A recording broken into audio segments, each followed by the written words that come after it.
Lesson 5 in the series, we're back to estar. We're going to do estar with feelings. Now, we've done estar before. We did it with estar with locations, and we did estar with the verb ser. Here we are again, looking at estar. Remember, this is our baby irregular verb, and we're visiting this again because it is a tricky concept for us English speakers to know that there's two ways to say to be. Estar means to be, and ser means to be. So this is a baby irregular verb. It's an AR verb, so we're still going to take off the endings, but instead of O, we're going to do OY, estoy. And then all these four bottom ones here, they're going to get accent marks on them. That's what makes it irregular. So estoy, estás, está, estamos, estáis, están, estoy, estás, está, estamos, estáis, están. And again, estar means I am, you are, he or she is, we are, so on and so forth. But remember, you're only going to use estar when you're talking about how you feel, where you are. Always use the verb estar. Before, we were talking about where things were located. We were talking about things we're on top of, beneath, next to, all that. Now let's talk about conditions or feelings. Ew, feelings, right?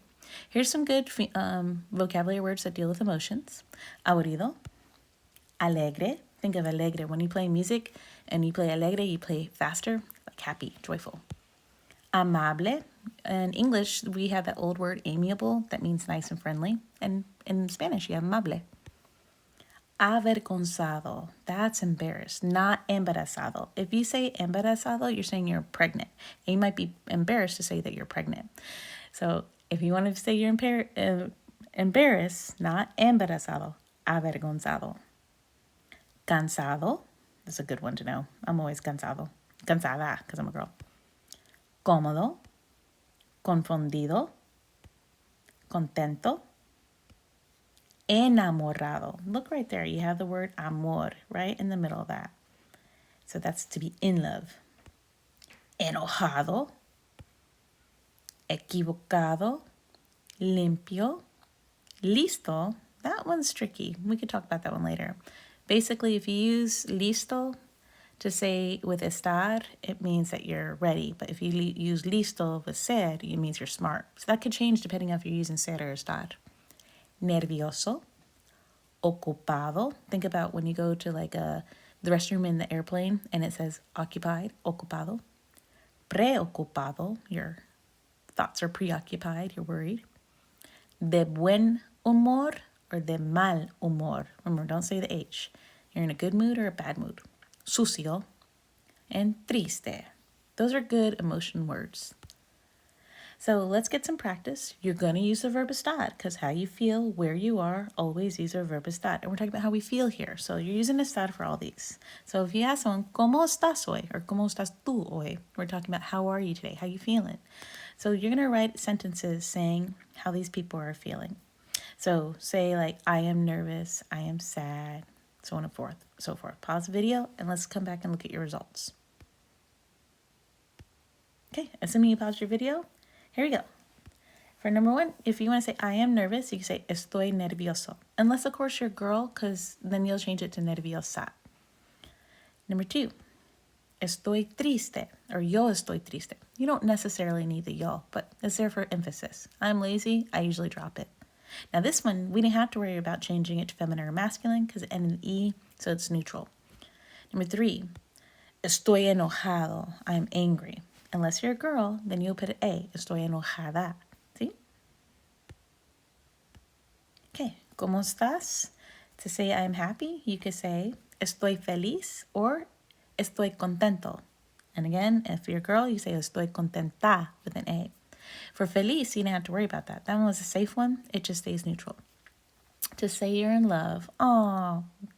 To say estoy enamorado, enamorado, unless you're a girl, enamorada.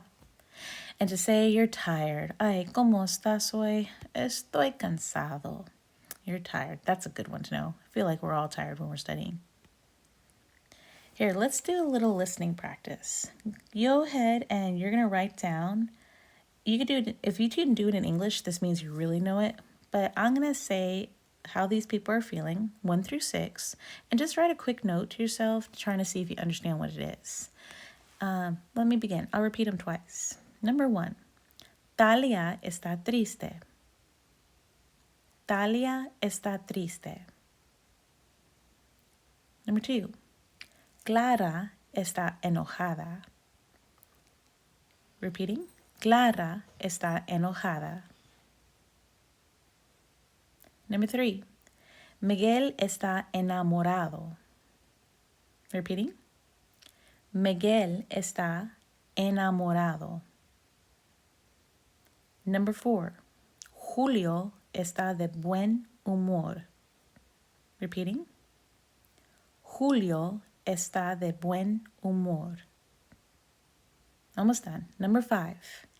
Eva está nerviosa. Repeating. Eva está nerviosa. And finally, number 6. Héctor está enfermo. Repeating. Héctor está enfermo. All right, now if you struggle to understand what I was saying just by listening, let's look over it in Spanish and then I'll discuss what they were in English. Number 1, Talia está triste. Number 2, Clara está enojada. If I'm going too fast, feel free to pause. Número 3, Miguel está enamorado. 4, Julio está de buen humor. 5, Eva está nerviosa. Y número 6, Héctor está enfermo.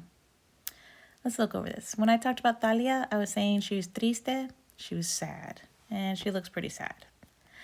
Number 2, when I say Clara está enojada, it's pretty apparent the girl is angry.